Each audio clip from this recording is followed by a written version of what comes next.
Hello नमस्कार, स्वागत है आपका अपने चैनल टॉप हिंदी क्लासेस में। आज हम लोग देखने वाले हैं हिंदी से संबंधित 25 महत्वपूर्ण प्रश्न जो आने वाले किसी भी एग्जाम के लिए महत्वपूर्ण है। आप लोग वीडियो को शुरू से अंत तक देखें और चैनल पर नए हो तो प्लीज़ चैनल को सब्सक्राइब कर लें। देखते हैं क्वेश्चन नंबर 1।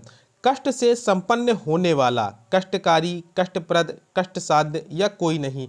तो इसका राइट आंसर हो जाएगा ऑप्शन नंबर सी, कष्ट साध्य। कष्ट से संपन्न होने वाला के लिए एक शब्द है कष्ट साध्य, तो इसका right answer option number C हो जाएगा। Question number 2। जो गणना योग्य ना हो उसके लिए एक शब्द है गण, नगण्य, असंख्य या अधिगण्य। तो इसका right answer option number B हो जाएगा, नगण्य। जो गणना योग्य ना हो उसको क्या कहते हैं, नगण्य कहते हैं, और जो गणना योग्य हो उसे क्या कहते हैं, गण्य कहते हैं। तो इसका right answer option number B हो जाएगा। Question number 3। व्यर्थ शब्द में किन वर्णों की संधि है, ई, आ, ई, उ, ई, ए या ई और आ का। तो इसका राइट आंसर हो जाएगा ऑप्शन नंबर डी, ई और आ का। व्यर्थ शब्द में किन वर्णों की संधि हुई है, ई और आ की संधि हुई है। तो इसका राइट आंसर ऑप्शन नंबर क्या हो जाएगा, डी हो जाएगा। क्या हो जाएगा, डी हो जाएगा। क्या हो जाएगा, डी हो जाएगा। ई और आ से क्या मिलकर बनता है, तो या मिलता है। क्या मिलता है, या मिलता है। और इसमें कौन सी संधि होगी, तो यण संधि होगी। कौन सी, यण संधि। तो इसका right answer option number D हो जाएगा। Question number 4। ब्रह्मास्त्र का सही संधि विच्छेद क्या है, ब्रह्मा प्लस अस्त्र, ब्रह्म प्लस अस्त्र, ब्रह्मा प्लस अस्त्र या ब्रह्मा प्लस अस्त्र। तो इसका राइट आंसर हो जाएगा option number A, Brahma plus अस्त्र। ब्रह्मास्त्र का सही संधि विच्छेद क्या हो जाएगा, ब्रह्मा प्लस अस्त्र हो जाएगा। और इसमें कौन सी संधि है, इसमें कौन सी संधि है, तो इसमें दीर्घ संधि है। कौन सी, दीर्घ संधि है। तो इसका right answer option number A हो जाएगा। संधि कितने प्रकार की होती हैं, तो संधि 3 प्रकार की होती हैं। कौन कौन सी, स्वर संधि, व्यंजन संधि और विसर्ग संधि। Question number 5। निराधार में कौन सी संधि है, स्वर संधि, व्यंजन संधि या विसर्ग संधि या इनमें से कोई नहीं। तो इसका राइट आंसर हो जाएगा ऑप्शन नंबर सी, विसर्ग संधि। निराधार में कौन सी संधि है, निराधार में विसर्ग संधि है। कौन सी संधि है, विसर्ग संधि है। विसर्ग संधि किसे कहते हैं, विसर्ग के बाद स्वर या व्यंजन आने पर विसर्ग में जो विकार परिवर्तन होता है उसे हम लोग क्या कहते हैं, विसर्ग संधि कहते हैं। निराधार, ठीक। तो इसका right answer option number C हो जाएगा। Question number 6।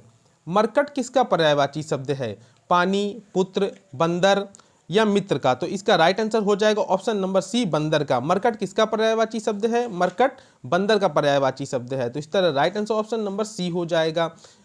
इसका right answer option number C हो जाएगा, बंदर का। Question number 7।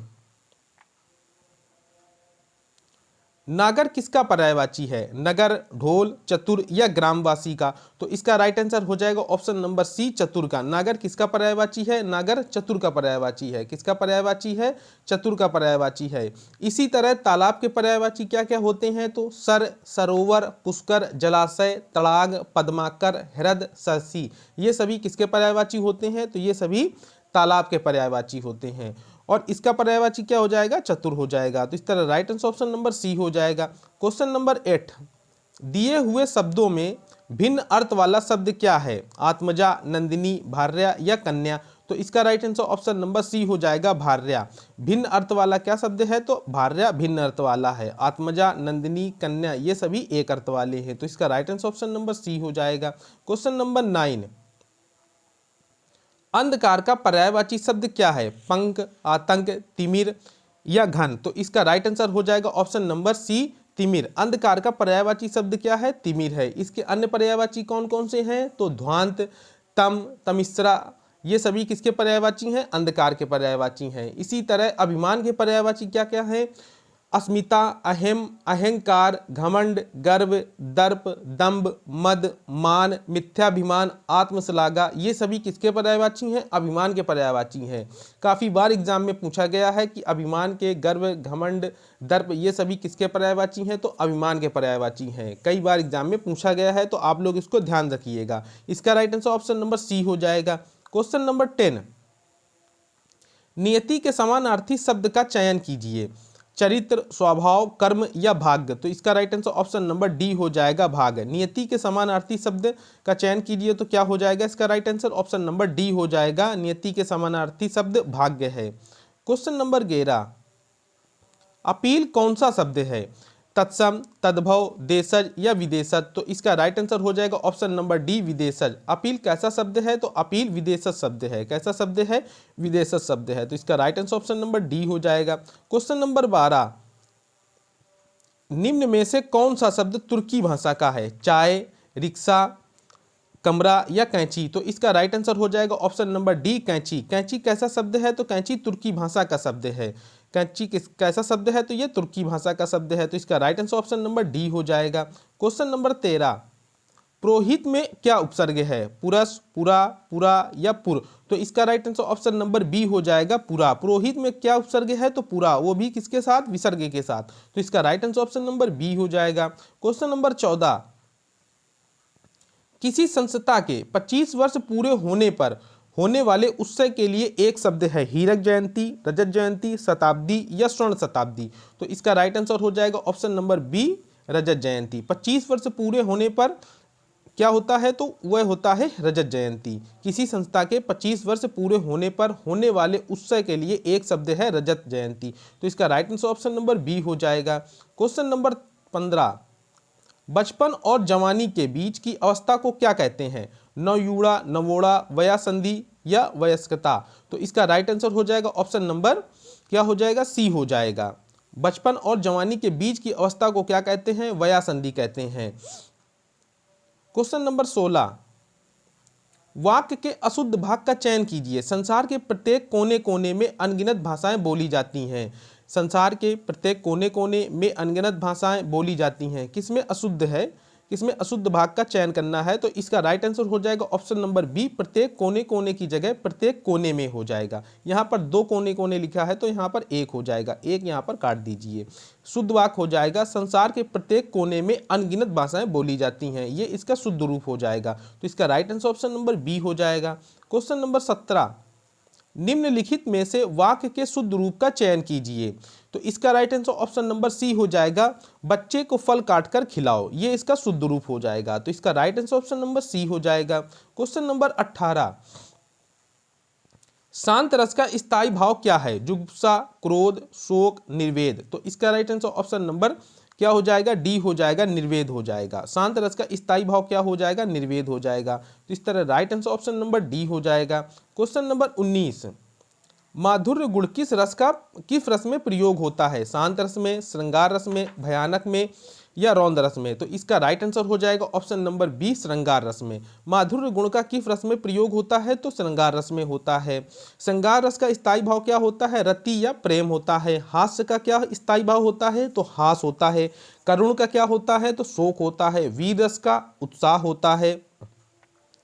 रौद्र रस का क्रोध होता है। भयानक रस का भय होता है। विभत्स रस का जुगुप्सा या घृणा होता है। अद्भुत रस का विस्मय या आश्चर्य होता है। शांत रस का सम, निर्वेद, वैराग्य, वितराग, ये सभी किसके होते हैं? शांत रस के होते हैं। वत्सल रस का स्थायी भाव क्या होता है? वत्सल रति होता है। भक्ति रस का स्थायी भाव क्या होता है? भगवत विषयक रति या अनुराग होता है। तो इसका right answer option number B हो जाएगा। क्वेश्चन नंबर 20, विशेषण और विशेष के योग से कौन सा समास बनता है? द्वंद्व समास, कर्मधारय समास, तत्पुरुष समास या द्विगु समास। तो इसका राइट आंसर हो जाएगा ऑप्शन नंबर बी, कर्मधारय समास। विशेषण और विशेष के योग से कौन सा समास बनता है? तो कर्मधारय समास बनता है। जिस समस्त पद का उत्तर पद प्रधान हो तथा पूर्व पद व उत्तर पद में उपमान, उपमेय अथवा विशेषण विशेष से संबंध हो, उसे हम लोग क्या कहते हैं? कर्मधारय समास कहते हैं। तो इसका right answer option number B हो जाएगा। क्वेश्चन नंबर 21, नरोत्तम में कौन सा समास है? तत्पुरुष समास, अव्ययी भाव समास, द्वंद्व समास या कर्मधारय समास। तो इसका राइट आंसर हो जाएगा ऑप्शन नंबर ए, तत्पुरुष समास। नरोत्तम में कौन सा समास है? तत्पुरुष समास है, नरोत्तम। तो इस तरह right answer option number A हो जाएगा। समास कितने प्रकार के होते हैं? तो 6 प्रकार के होते हैं। कितने प्रकार के? 6 प्रकार के होते हैं। और तत्पुरुष समास में उत्तर पद प्रधान होता है। क्वेश्चन नंबर 22, निम्न में से कौन सा शब्द ऋण है? समतल, पशु, वचनालय या विद्यालय। तो इसका राइट आंसर हो जाएगा ऑप्शन नंबर बी, पशु। पशु यहाँ पर ऋण शब्द है। कैसा शब्द है? ऋण शब्द है। जिस शब्द के खंड ना हो उसको हम लोग क्या कहते हैं? ऋण शब्द कहते हैं। तो इसका right answer option number B हो जाएगा। क्वेश्चन नंबर 23, निम्न शब्दों में से कौन सा शब्द संज्ञा है? क्रोध, क्रोधित, क्रुद्र या क्रोधी? तो इसका राइट आंसर हो जाएगा ऑप्शन नंबर ए क्रोध। क्रोध यहाँ पर क्या है? तो क्रोध यहाँ पर संज्ञा है, तो इस तरह right answer option number A हो जाएगा। क्वेश्चन नंबर 24, हिंदी में शब्दों का लिंग निर्धारण किसके आधार पर होता है? सर्वनाम, क्रिया, प्रत्यय या संज्ञा? तो इसका राइट आंसर हो जाएगा ऑप्शन नंबर डी संज्ञा के आधार पर। हिंदी में शब्दों का लिंग निर्धारण संज्ञा के आधार पर होता है, तो इस तरह right answer option number D हो जाएगा। काफी इंपॉर्टेंट प्रश्न है, कई बार एग्जाम में पूछा गया है। क्वेश्चन नंबर 25 और ये वीडियो का लास्ट प्रश्न है, लाल मणि में कौन सा समास है? कर्मधारय समास, तत्पुरुष समास, बहुब्रीहि समास या द्वंद्व समास? तो इसका राइट आंसर हो जाएगा ऑप्शन नंबर ए कर्मधारय समास। लाल मणि में कौन सा समास? कर्मधारय समास। लाल है जो मणि, इसका समास विग्रह हो जाएगा, तो इस तरह right answer option number A हो जाएगा। समास कितने प्रकार के होते हैं? तो 6 प्रकार के होते हैं। कौन कौन से? अव्ययीभाव समास, तत्पुरुष समास, कर्मधारय समास, द्विगु समास, द्वंद्व समास और बहुब्रीहि समास, ये कुल 6 होते हैं, तो इसका right answer option number A हो जाएगा। ये वीडियो का लास्ट प्रश्न था। इस वीडियो में अभी हम लोगों ने हिंदी से संबंधित 25 महत्वपूर्ण प्रश्नों को हल किया है। वीडियो अच्छा लगा हो तो प्लीज़ चैनल को लाइक तथा शेयर कर दे। मिलते हैं नेक्स्ट वीडियो में। Thanks for watching.